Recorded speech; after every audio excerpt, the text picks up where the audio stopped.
স্বাগত আজকের বাংলাদেশে। আপনাদের সাথে আছে আমি খালেদ মুহিউদ্দিন। গন্তব্যে পৌঁছে দেওয়ার স্লোগান তুলে এক যুগ আগে যে প্রতিষ্ঠানটি যাত্রা শুরু করে আজ তাদের গন্তব্যই প্রশ্নের মুখোমুখি। বলছি মাল্টি লেভেল মার্কেটিং প্রতিষ্ঠান ডেস্টিনির কথা। সম্প্রতি সংবাদ মাধ্যমে প্রকাশিত হয়েছে এই প্রতিষ্ঠানের বিরুদ্ধে অনিয়ম, দুর্নীতি এবং প্রতারণার নানান অভিযোগ। এমএলএম ব্যবসা নিয়ে নড়েচড়ে বসেছে সরকার। বাণিজ্য এবং অর্থ মন্ত্রণালয়ের পাশাপাশি বাংলাদেশ ব্যাংক গ্রাহকদের সচেতন থাকার পরামর্শ দিয়েছে। অনিয়ম খতিয়ে দেখতে মাঠে নেমেছে দুর্নীতি দমন কমিশন। পরিস্থিতি কোন দিকে যাচ্ছে তা নিয়ে উদ্বিগ্ন ডেস্টিনির লাখ লাখ সাধারণ গ্রাহক। এই অবস্থায় আজকে বাংলাদেশে আমরা খুঁজব কিছু প্রশ্নের উত্তর। এমএলএম ব্যবসায় অর্থনীতির কোন সূত্র অনুসরণ করছে ডেস্টিনি?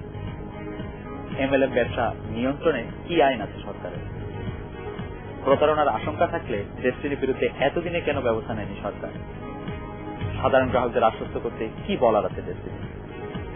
জানিয়ে রাখি, আজকে বাংলাদেশে আপনার মতামত প্রশ্ন পাঠাতে এসএমএস করতে পারবেন। এসএমএস পাঠানোর নিয়ম, একেবিও লিখে স্পেস দিন, লিখুন আপনার নাম, স্পেস দিয়ে লিখুন আপনার মতামত বা প্রশ্নটি যে কোনো মোবাইল ফোন থেকে পাঠিয়ে দিন 16232 এই নম্বরে। এছাড়া ইমেল করতে পারবেন akbo@independent24.tv। ফেসবুক ও টুইটারও লিখতে পারেন facebook.com/আজকের বাংলাদেশ ও টুইটারে .com/আজকের বাংলাদেশের ঠিকানায়। এসব বিষয় নিয়ে আলোচনা করতে আজ স্টুডিওতে আছেন ডেস্টিনি গ্রুপের চেয়ারম্যান এবং ব্যবস্থাপনা পরিচালক জনাব মোহাম্মদ রফিকুল আমিন, আছেন মিডিয়া ব্যক্তিত্ব ডাক্তার আব্দুল তুষার। স্বাগত আপনাদের।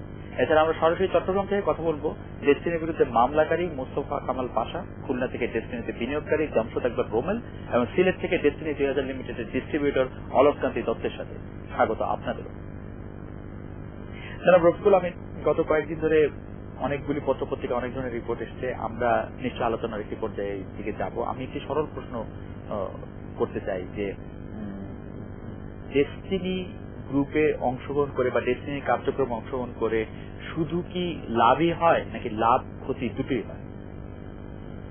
ডেস্টিনি গ্রুপ যখন বললেন, এখানে কিন্তু আমাদের টোটাল রেজিস্টার্ড 37টি কোম্পানি, তার মধ্যে দুটি কোম্পানি আছে আপনার ডাইরেক্ট সেলিং কোম্পানি, একটি ডেস্টিনি 2000 লিমিটেড আর একটি ডেস্টিনি টি প্ল্যান্টেশন। এখন ডেস্টিনি 2000 লিমিটেড এবং ডেস্টিনি টি প্ল্যান্টেশনে জয়েন করা মানে অ্যাকচুয়ালি এখানে পণ্য ক্রয় করে একটা নির্দিষ্ট পরিমাণে পণ্য ক্রয় করে ডিস্ট্রিবিউটরশিপ পরিবেশক হওয়ার একটা আবেদন করা। আমরা পরিবেশক হওয়ার জন্য কোনো ধরনের অর্থ নেই না, শুধু একজন লোক পরিবেশক হওয়ার জন্য একটা নির্দিষ্ট ভলিউমের পণ্য ক্রয় করতে হয় এককালীন। এরপর তাকে প্রশিক্ষণ নিতে হয়।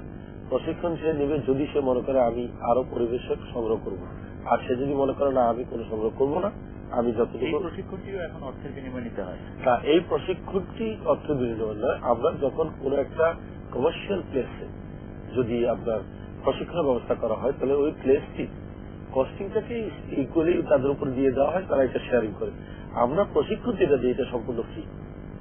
যে কোনো ব্যবসার ক্ষেত্রে একটি প্রধান শর্ত লাভ ক্ষতি, যেটা আমি প্রথমে বলছিলাম। কিন্তু ডেস্টিনিতে যখন আপনারা কাউকে উদ্বুদ্ধ করেন ডেস্টিনি 2000-এ আসার জন্য, আপনারা বেশিরভাগ সময় শুধু বা সবসময় শুধু লাভের কথাই বলেন কেন? মানে এটাতে যে ক্ষতিও হতে পারে।